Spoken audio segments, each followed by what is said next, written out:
Welcome to Smarter Than Yesterday, the podcast that helps you perform, fuel, and live smarter every single day.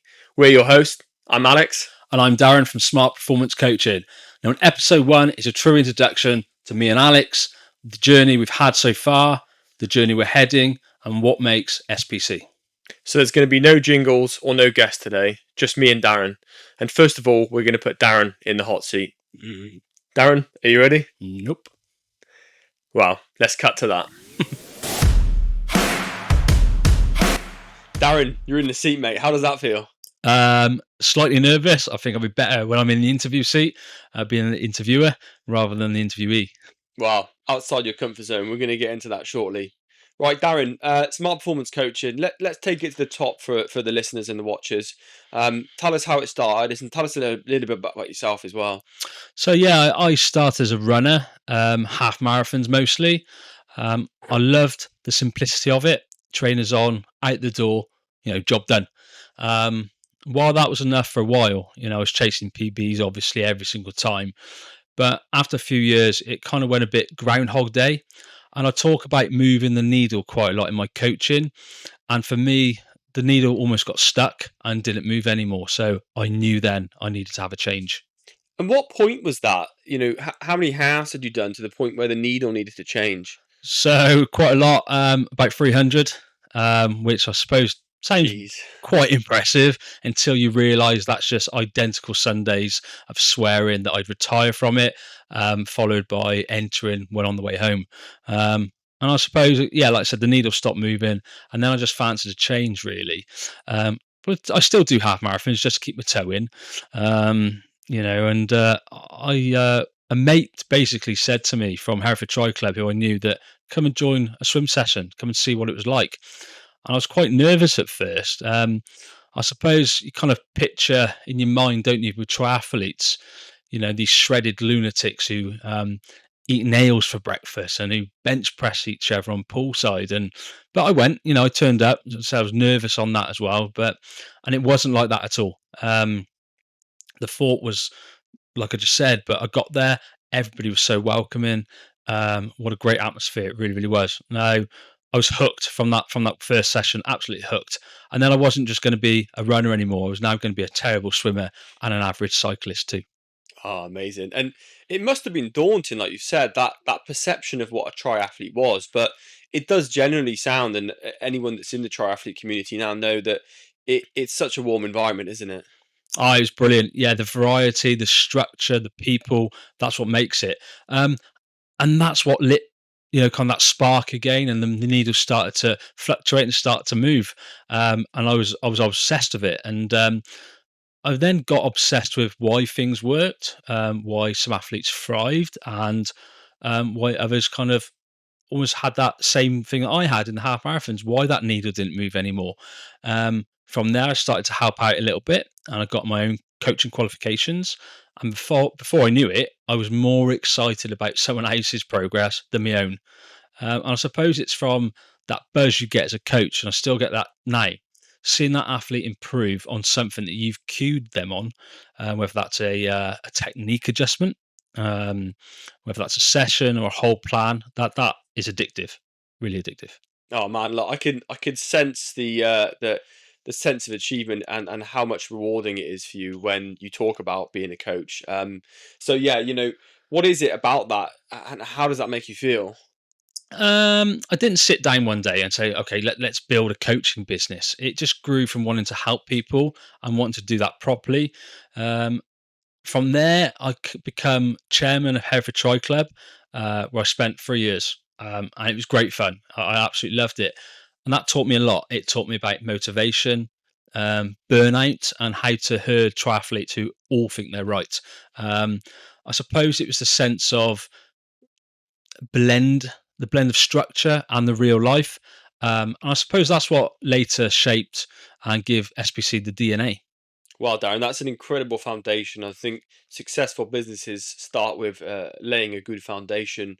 So we've all visualized now the foundation, and we're here today. If someone said to you on the street tomorrow, "What is smart performance coaching?" What would you say to them? It's not. No, let's start from a different way. So I would say it was coaching nutrition, and achievement. So those are our pillars, if you like. It's not just about the training, and go, oh, here's a plan, off you go and crack on with it. We want to give that athlete a full picture, how they train, how they fuel, how they recover. But we also want them to stay sane doing it and also have a laugh along the way. Our athletes are not full-time. We have a few books out currently, actually, that talk about this. They're parents, shift workers, small business owners, etc., and they're literally juggling kettlebells and chaos.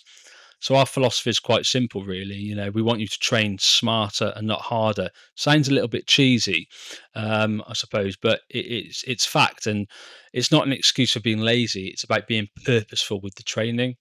We don't do grind culture. We don't do burnout. We kind of really dislike this go hard, go home attitude that's currently out there. We don't believe in these methods. There's a better way to do it, and we believe that's from being smart. And if we're smart, we can then sustain the training. Before there was a system, there has to be a pattern. I kept meeting athletes, and I still do now, who are trying really, really hard with their training, but they come up short in it. And that got us questioning why. And it's definitely not the lack of effort, but because the plans that they follow ignored reality. Some of a plan would just say something like, I don't know, 90 minutes Tuesday or tempo Wednesday, for example. So what I found was they weren't the problem, the design was. So, and you've probably heard of people saying they need to balance it. Well, we think that's a mythical idea. We don't think there's a perfect ratio around training, family, work, and recovery that will leave you fully in control. I'm going to ruin that myth now. Balance does not exist. What exists for us and in SPC is knowing what matters to the athlete the most and making the training fit that reality, if that makes sense. Some weeks will be brilliant, others will be chaos, and that's fine, that's great. We know we're human that way. The goal isn't to find balance perfectly, it's to stay in motion. And I suppose training isn't in a straight line. It's rhythm, one that I suppose builds tempo changes.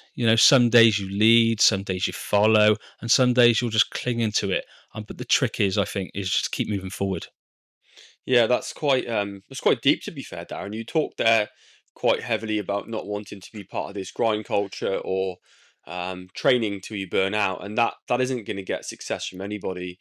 And then balancing people's lifestyle. Yeah, and we've got this catchphrase now, which is smarter than yesterday. It sounds like it all builds into that. But out of interest for the listeners and the watchers, where did smarter than yesterday come from?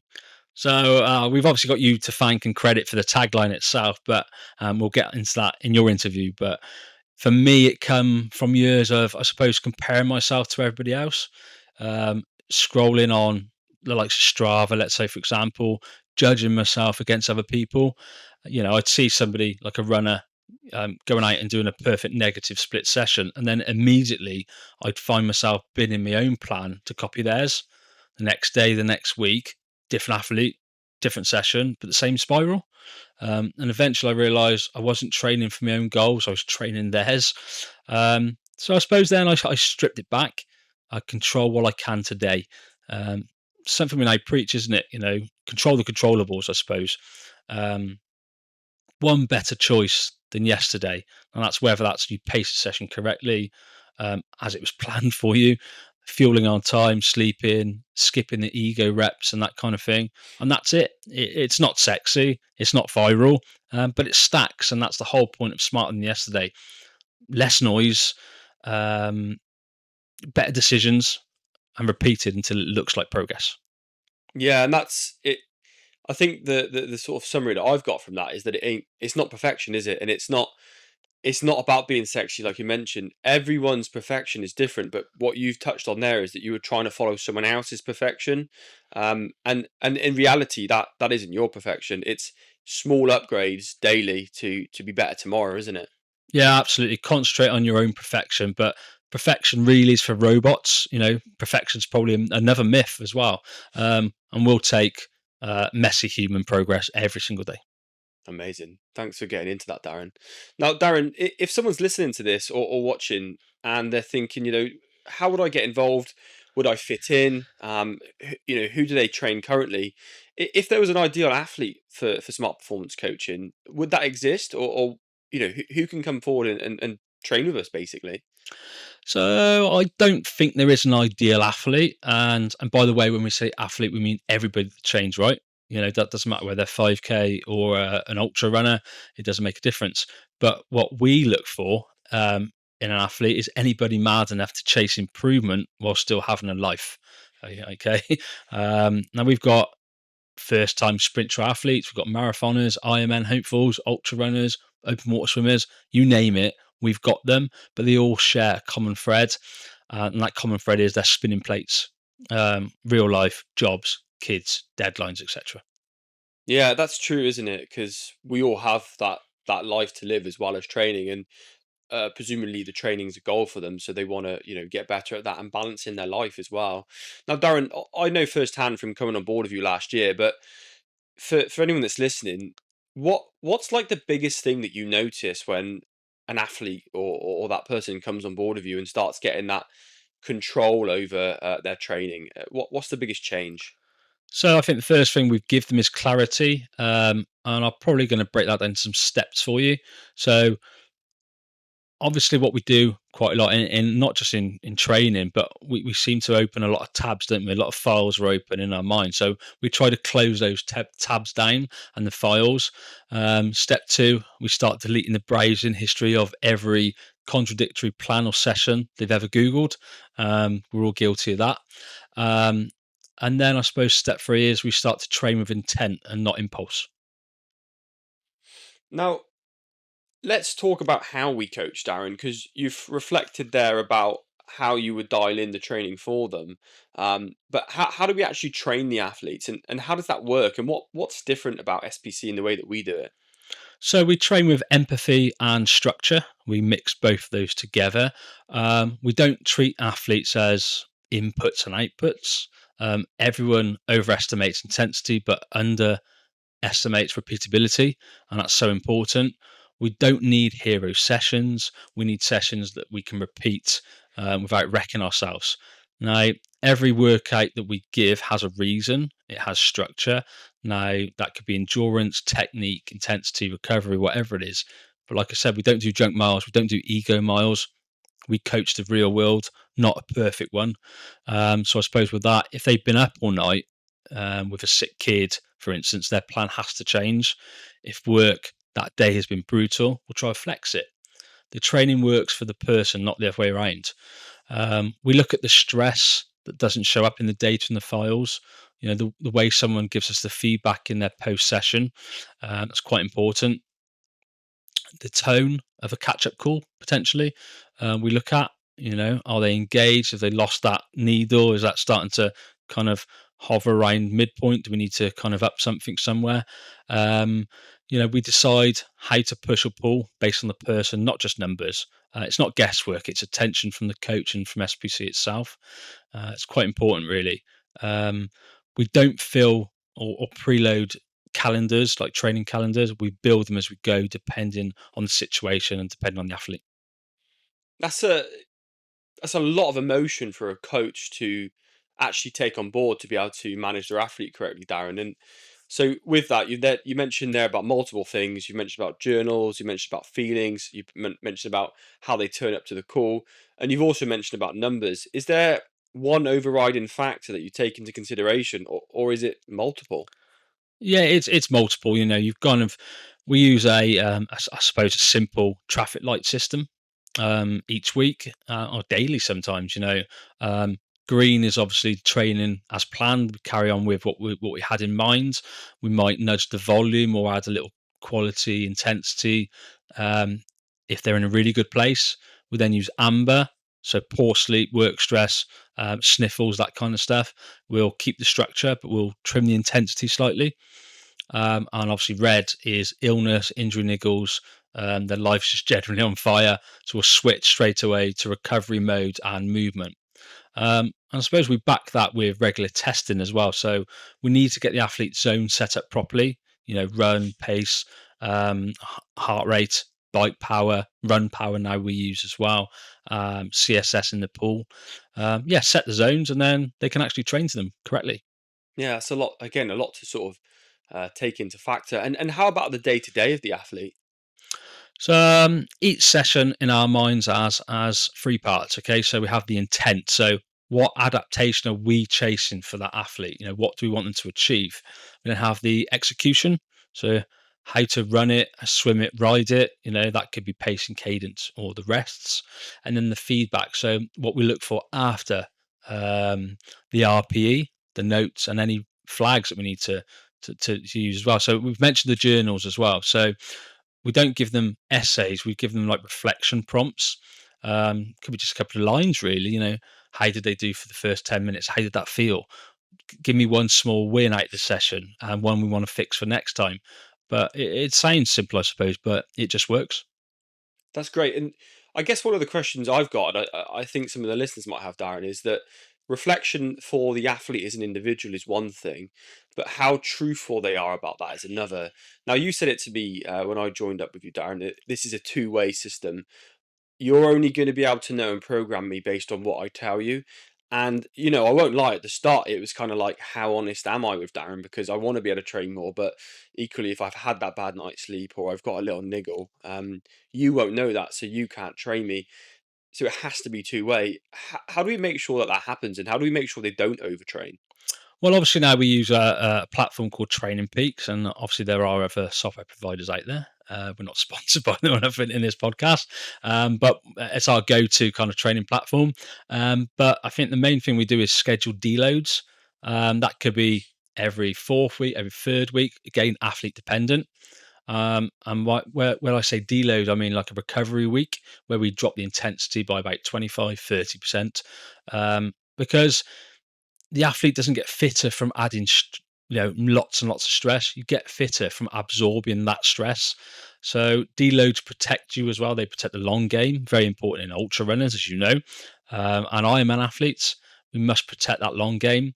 Most people come to us and the first thing we notice is their deload wasn't right, so they've not been absorbing that kind of fitness that I've just talked about, or adapting to the training, and yeah, 9 out of 10 they just get injured. But it is simple, isn't it? It's repeat what works, fix what doesn't, train for intent, adjust for real life, and stack small wins until it starts to look like momentum. Amazing, Darren. Thanks for sharing that. Now, we've gone quite in depth there into how we train, how we manage the athlete, how we have the communication. But I want to go back to something that you reflected on in the early part of your section, which is about the people and the community. Now, we talk a lot about the SPC community, and how it's evolved. So, yeah, tell us a bit about why that's important and where it's going. I suppose I have a powerful tool when I was chairman at Hereford Tri Club, okay, and I found that training alone is absolutely brutal, isn't it? So you've got the winter, you've got the dark nights, you've got the weather, and I think people need that connection. So we built SPC almost like a club, where we're having group rides, online sessions, swim sessions that are going to come very, very soon, meetups, and an endless stream of chat that's, I would say, probably 50% motivation and 50% nonsense. But that's that kind of keeping it fun element that we talk about. And there's a sweet spot, serious training with not too serious people. Yeah, I think that's a true reflection, isn't it? Because there has to be a level of humor with all of this, but equally, you have to realize that some people are coming into this and they have high expectations and high standards. But I truly believe, and it sounds like what you're saying, Darren, is that together combined, that is the best recipe. Oh, big time. And, I'll give you tough love. I can guarantee you can ask my athletes that you'll get tough love from me and the other coaches in SPC when you need it. But I suppose it's about accountability first with banter included. Yeah, I think that's absolutely spot on there, Darren. Darren, I heard you talking then about club on the way, possible SPC club. How would that look? What does that shape? What does it look like? And when can we expect that? Oh yeah, definitely. But I'm not sure on kind of when the full rollout will be. But definitely stay tuned on that. So I think we're talking more of creating more of a family feel as well. Membership cards, events, partner discounts, access to resources, the lot. It's yeah, hopefully a proper home for athletes, whether they're coached by us or just want to be part of a kind of like say an SPC family. Amazing, Darren. Thank you very much for talking about that. Now, we've built a foundation. We've talked about yourself and how you've got there. And then we've dived into a bit about how we do things. But what is the future for SPC and what does that look like? Big things. We're expanding the coaching team, adding specialists across swim, bike, run, and strength and conditioning. We've got training camps. We've already got a training camp that we do in February with our good friends at Imbalance Coaching, workshops, new plans, and I'll say it now, our new Performance on a Plate, which is going to be our nutrition series where we'll have a chef in a real kitchen, probably mine, cooking up a storm. And yeah, hopefully the kitchen survives my cooking anyway. And obviously this podcast, that's the next step for us, I think, to make this successful and to provide education and some entertainment. Amazing, Darren. Thanks for sharing that. And it really sounds like with everything that we've got and everything that we're building, it's taking the guesswork out of training. We're trying to provide the athletes with that, the resources, the tools they need. Oh, exactly, mate. It's simple, isn't it? And I'm going to say it now. Make it simple, smart, sustainable, and dare I say it, enjoyable. Amazing, Darren. Listen, thanks. Well done for getting in the hot seat. I know this was outside your comfort zone, but you've done amazing. Mate, I could talk to anybody all day long about training plans and training until they fake a phone call. But yeah, sat in front of this microphone is it's odd. It's different. Wow, well done for doing it. I'm not quite sure I've got a medal for you today, but there's plenty on the wall as the watchers could see. Darren, we've reached the part where we're going to jump into some quick fire questions here. So I've got a few listed out for you. The first one: coffee or pre-workout? Definitely coffee, black and necessary. Nice. Okay, Darren. The next one is a turbo ride or a long ride in the rain. I like my home comforts, but I would have to say rain every single time. The turbo doesn't give that outside feel, potholes, and yeah, where's the fun in that, especially where we live? Yeah, exactly. Definitely where we live. Now, Darren, what is one mistake that you see athletes making quite often? Um, that's a good one, and I think there's quite a lot. But if I had to pick one, I'd probably say, and I'm guilty in the very beginning, but I would probably say it's turning every easy session into a full blown time trial test or assessment. Amazing, thank you. Now, it might be linked with that, it might not be, it might be something else, but what's one thing that athletes should start doing right now? Yeah, straight away. So I think recovery, to be honest with you, and I think that's a big subject. That's not just having a day off or deloading. That's post fueling. That's fueling in general. That's sleep, self care like massages, etc. Yeah, that's very very important. Amazing. Now, on a slight personal note, what is the favorite thing about coaching for you? I would say it's probably the moment when an athlete realizes they're capable of more than what they thought at the beginning. Um, you can see it, can you? That almost light bulb moment, and that never gets old. Yeah, and it will never get old. Never. Yeah, I can see it in your smile again when you're talking about it. Now, Darren, if someone wants to share this podcast with somebody, why should people listen to this podcast? We're not here to sell hacks or hypes or shortcuts, but I think we're here to hopefully help you understand a bit about performance, enjoy the process, how to enjoy the process in the real world, with your life, and have a laugh at the chaos. I think, and I use the word chaos quite a lot in my book, and I probably will in this podcast, and there should be chaos because that's what makes it fun and keeps it interesting. Amazing. Thanks, Darren. Listen, guys, we've reached the part now where we're going to flip roles and Darren's going to interview me. But Darren, you've given us a great insight to yourself, SPC, and where the future holds. So thank you. Yeah, thanks, mate. And about time, really, because you've been grilling me for about, I don't know, half an hour now. So, yeah, let's transition. Okay, everybody, so time to meet Coach Alex. We have swapped seats. So Alex, to me, is an endurance nerd. He's a spreadsheet whisperer, and the reason SPC actually runs on time. So, yeah, welcome, Alex. So you're now on board with SPC, but take us back a little bit so we can learn a bit about you as an individual, who you are as a person, and how did you get into coaching? Amazing, Darren. Thanks. That's quite an introduction. I didn't think I'd be called that. What was it, the spreadsheet nerd or something like that? But happy to take the title of why we run on time. Okay, Darren. Yeah, thanks. And I'm incredibly excited to be on board now with SPC. It's an incredible achievement, a big leap for me to take on that role. So yeah, excited. Taking you back a little bit about me. So for the last decade, I've definitely been balancing. A bit about what we're talking about now of smarter than yesterday, and taking these little things to make you a better person, really. In school I was always into the sort of standard sports, the football, the rugby, the cricket, quite big into team sports, to be honest with you. But the reason that I guess I got into running was that so 10 years ago, I actually lost all the hearing in my left ear, and my balance was pretty yeah, it was tough, really. I had to go through a lot of rehab work to get myself back to be able to even just stand up and not get dizzy. And with that, the team sports stopped, and it wasn't really something that in school you're like, yeah, running, love it, absolutely great, or endurance sports.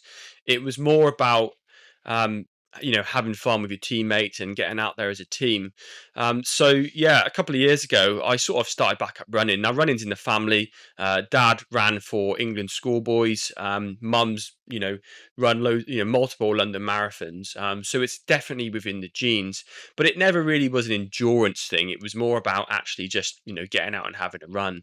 But I realized pretty quickly when I started running that I could increase my tempo, my momentum, my distance quite quickly. And I guess I really was in the mindset at that period of time where I was like, how far could I take this? Um, Fast forward to, I think it was 2 years ago, I started January doing a 5K. That was it. And then in just over a year, there was a run in Hereford that was called Dawn Till Dusk. So it was basically a run that started early in the morning, and we ran all the way through from dawn till dusk. And yeah, I ran 40 miles that day, and that was over a short period of time. But I knew that I wasn't really running properly. I wasn't nutrition properly. It was all about just getting out there and running. Now, more recently, I had an injury in my back, which is where I had a bulging disc, and I struggled with that massively because I was liking running, I was liking moving, I was liking having a community, and being part of a local run club. But the bulging disc stopped me. It hit hard. I couldn't do much. But as I started coming back from the rehabilitation from that, I knew that I just had this hunger to do this big endurance thing, which is like what you mentioned, basically. So I decided to, why not? Let's sign up. I've had a mate that's done a couple of ultra marathons with a company, and I thought let's go for it. But I didn't want to just run them. I wanted to you know do the sort of charity thing. I wanted to raise money for a charity, and a charity that was yeah, sort of in my mind was some sort of men's mental health. So with that, I attended a local, or actually up in Abergavenny, a men's mental health talking group, peer to peer, and I went there with one mission, really, to basically learn about them and raise funds about them. And with that, almost just under a year later, I ran 3 ultramarathons in 3 months. Now, coming back from injury, I had to, start again, basically. And with that, I knew it was an opportunity to reset, and it was an opportunity to basically start afresh and do it properly. So I had a bit of help from a local coach. She did me a back to run program. And yeah, I went and did Worcester 10K in the September, and then in the November I went and did Stroud half, and I PB'd both of them. And it wasn't just like a PB for me; it had pretty good times, which I was really happy with. And then I was like, right, I need to notch this up a step. And that was when I was first introduced to SPC, which was yourself, Darren. And I've known you for a few years now for other reasons, but I've got a lot of life commitments with work, with family, with relationships and friends. And I was like, I'm always the organizer in all friendship groups. I need someone to take that organization off for me. And I need someone that can do it and help me with this. So came on board with you. Took me a while to really tweak the mindset between going all in and going hard. You talked about that in your section. It was the harder you work, the better you're going to perform sort of vibe in my head. But when I came on board with you, you slowed me right down. I learned what zone 2 was. Never knew what that terminology was before. Now it's like daily vocabulary. I say zone 2 multiple times a day. And you really changed me. But from that, I sort of started thinking about the way you coach, and in the job I'm in, I mentor and lead people, and I started thinking, I've got traits here that can cross over. One, that I can do the running, and I've been in the trenches and I've done the endurance side of it, and two, then from a other work perspective, I lead people. So I was like, right, good opportunity to merge the two together, and I think over a couple of months we sort of teased the idea with each other, but it didn't really come to anything. And to be honest with you, in my mind, I wanted to sort of get the last ultra marathon out of my calendar and get that finished. And then we basically just went through it and decided to sit down and get stuck in, really. So, and hey, we're here today, and there's a lot more in between all of that was background work, but we're sat here today, Dan. Yeah, so like you kind of allude to the ultra races you've done last this year. Sorry, I keep saying last year. It seems like long It ago, but does, yeah. we've done so much in that time. But yeah, this year you took on some really epic um, endurance events. So going from losing the hearing, your back, your brain injury, that kind of stuff, and then tackling those kind of runs. Tell us a little bit about that and your thought process between what happened during these runs and your lead up to it. Um, yeah, I think if if you're classing yourself as an athlete or someone who doesn't necessarily train, an injury it's massive. And with the hearing loss, with the brain injury, with then a bulging disc in the back, and then more recently this year a knee injury, they're all hidden injuries, and I think that's one of the hardest things to put out and relate to people when they can't see them. You break your leg, or similar to yourself with an operation recently, you have a cast, you have a physical item which puts a reason behind the injury. But overcoming them for anyone's it's a big challenge. And if I'm really truthful, people either overcome them or they live with them forever. And I couldn't settle with living with that injury forever. So I drove my mindset into that. And I think that's where I've become so driven, resilient, motivated today, is that if I could come back from them, the head injury, for example, there was every chance that day that I could have died. I wouldn't be here today. And the fact that I overcame that, and then overcame a back injury, and then I overcome a knee injury this year, um, if you can get through one thing, you can get through the next thing. And yeah, it was touch and go, really. So I think it was 10 weeks before my first ultra, June, July, and August they were. So 10 weeks before June, my knee went. You told me to stop training straight away. Now I'm quite a we've got to get this sorted right now sort of person. I'm not too patient with things. Hey, that's a good thing for some things, but not so good for others. So went to a local private hospital, and went through the process, went through the motions. I think I totted up at the end. It was about £1,000 of investment for me, but it had to be done. I had an MRI on my knee, had a Hoffer's fat pad impingement between my knee, and overcoming that was pretty tough. So I had a cortisone injection in the knee, which saw me through for my next 10 weeks of training. And then the week before the ultra, or 2 weeks before, I think it was, it went again. And I thought, I can't let this stop me. So I reached back out to the hospital. I got another injection the week before, and the consultant, the specialist, said, yeah, that should see you through, and it did. And I'm glad it did, because there were early mornings, cold mornings, training through the winter, and yeah, long days of double training days while working and balancing the life. You talked about that in your section, balancing work, family, friends, life, social, and training. But it's a decision that we make. And I think one of the best quotes that I've always remind myself recently of is that if it means something to you, you'll make the time. So yeah, bit long winded there, Darren, but I hope that answered your question. Yeah, I mean, it's pretty incredible, a lot of the stuff you've gone through, and then, you come out the other end with such epic results. And I'll talk about results. Now, we never went into these races to race them. It was almost at the beginning, I just want to finish them. But I think after we coached you in the real world and we set out your training plan like we did, and we adjusted it for that real world. And after the race, it was like, we could really have a great result if we had another go at this. I say we, that's the royal we. I mean you. But it's nice to be part of it. Again, that's what makes me happy as a coach, that I have invested into you, and you've invested into me, and that's what works, isn't it, with athlete and coach relationship.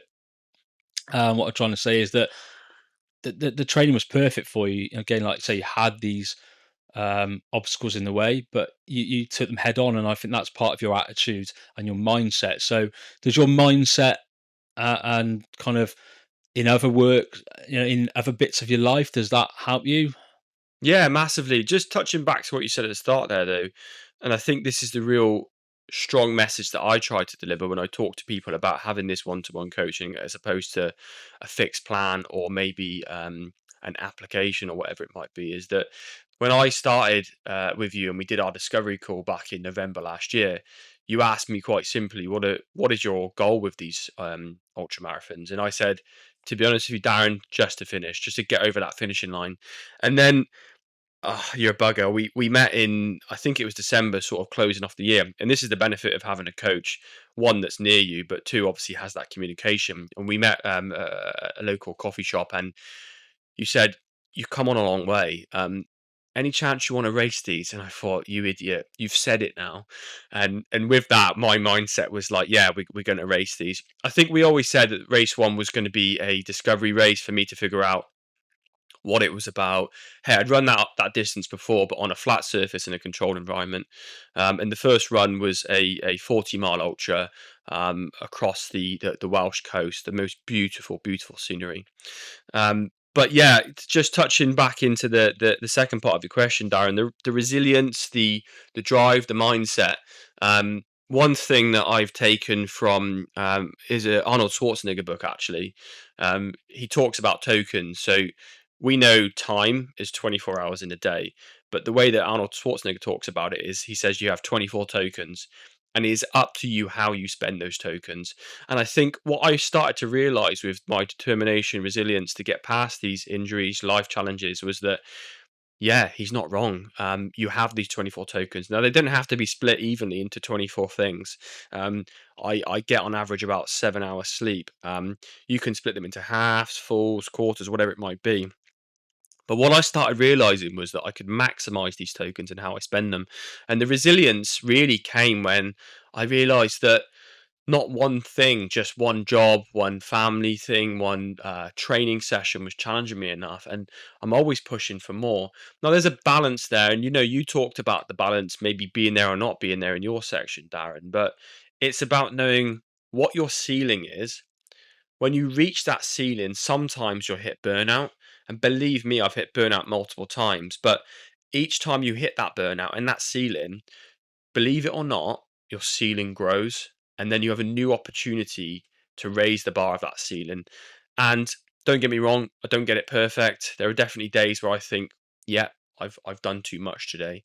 But it's about balancing that and your resilience. And I think that's what I think from based on your question, that's what caught your eye really, and as to why I'm sat here today. Yeah, absolutely, exactly that. I mean, the drive, the motivation, your mindset, how good you are with spreadsheets. Yeah, it all kind of ticks my box. So yeah, everybody's heard about me from SPC, about obviously what I do, how I do it, what kind of brings the coaching business. So tell me a bit about what you can bring, and why you can bring it, and why I want you there to bring it. Yeah, definitely. I've probably touched on parts of it with the sort of drive, resilience, and motivation, but they're just bingo words, really. They're not actually practical things. So, spreadsheets, hey, yeah, let's bore everybody on that. No, let's not. I do have a skill within spreadsheets and to be able to build things and to manipulate them.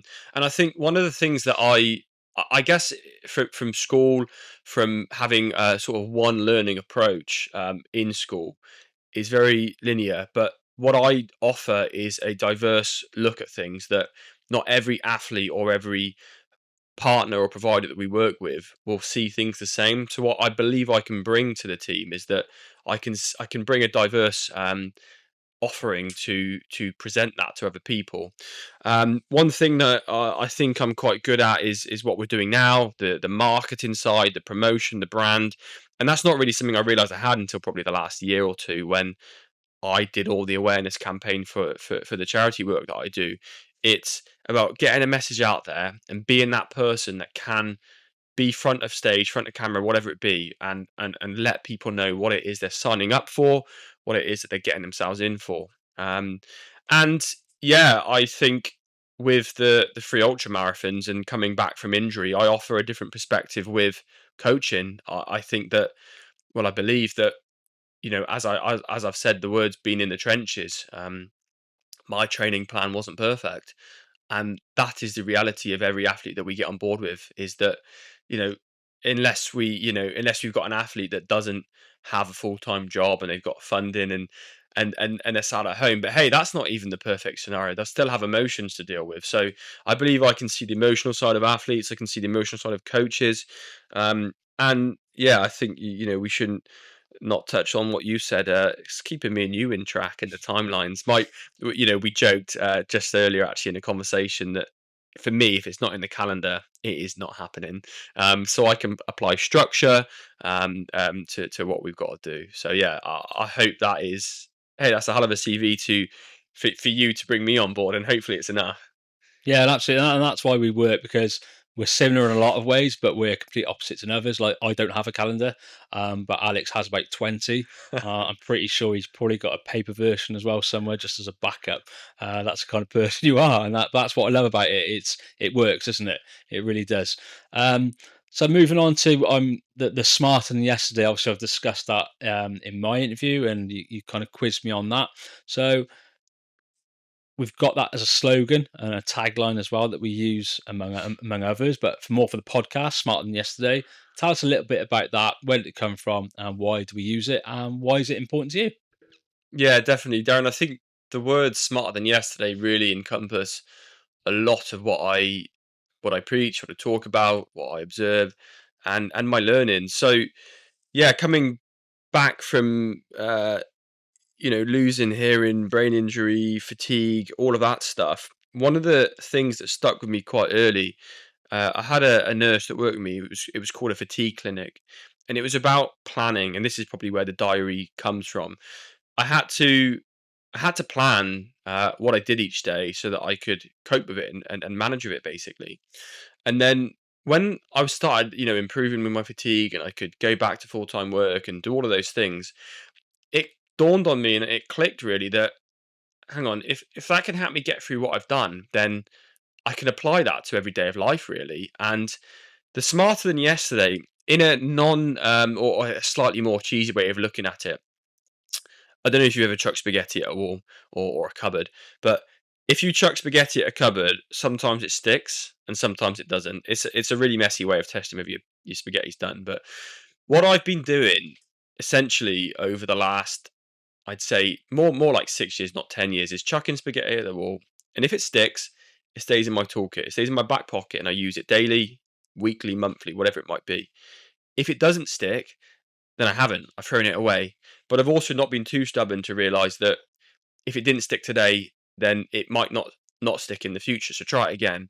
Um, and yeah, smarter than yes, excuse me, smarter than yesterday really put a name on that, and it was more about doing something today that can make you smarter than yesterday, quite literally. But um, small upgrades, whatever it might be, really. And my team at work laugh because I'll come in with a productivity drink, and they'll be like, "Oh, what's that?" I'm just trying it. Yeah, it made me super productive today. It probably didn't. It was a placebo effect, but it's small things that you can do daily to help that.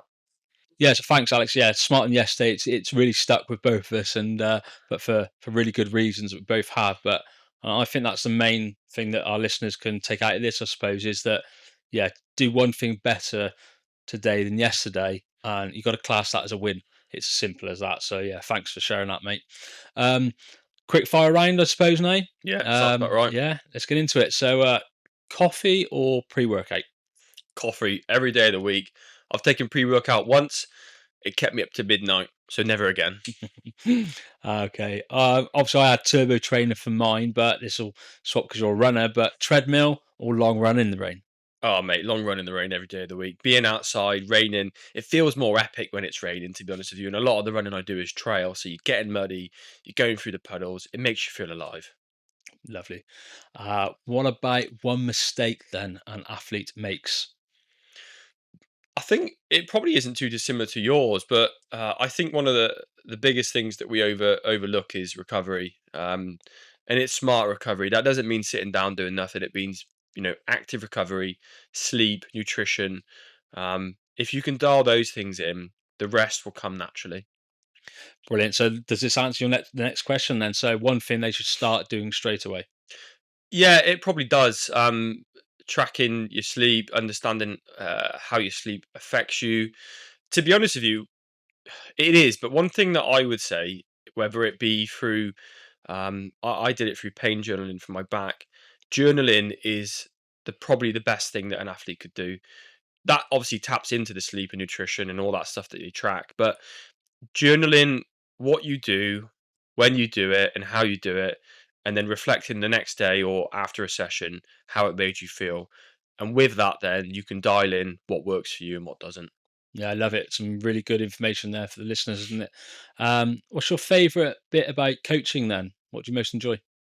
Do you know, it's seeing the smile or receiving the message from someone who didn't believe they could do something and they did it, and knowing that you had an impact on them, because it's not just about them completing that race. I can't tell you how much of a better home life or a situation with friends and family and that person will have based on the performance that they've made. And yeah, it's just so rewarding seeing them do something they didn't think they could do.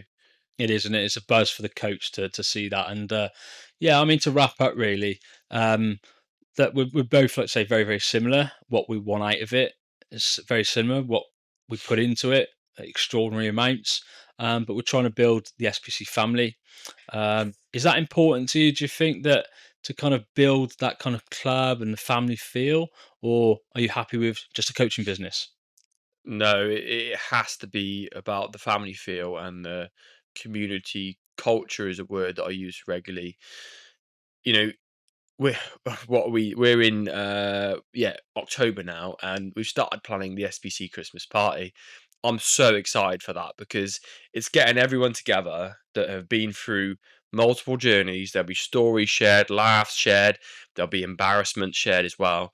It isn't just about the Christmas party and the end of the year party and things like that, but they're they're a really good time to reflect where everyone is and where they've come. And I think the community side of it, the club, it's about people feeling part of something. And you know, I think it's probably underestimated how powerful to a human being it is to feel part of something.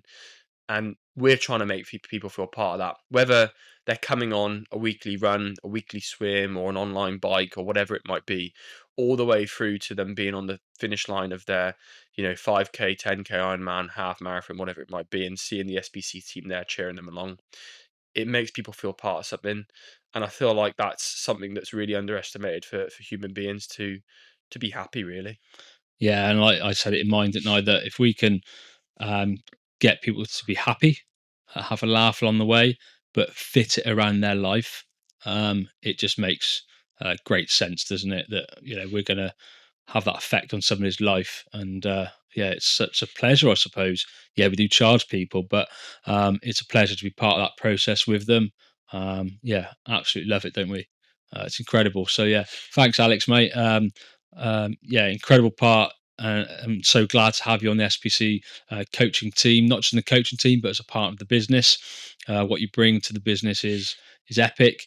Yeah, I'm excited to see what the future holds for both of us and for SPC. It's going to be an incredible journey together, and I really look forward to it. So, cheers.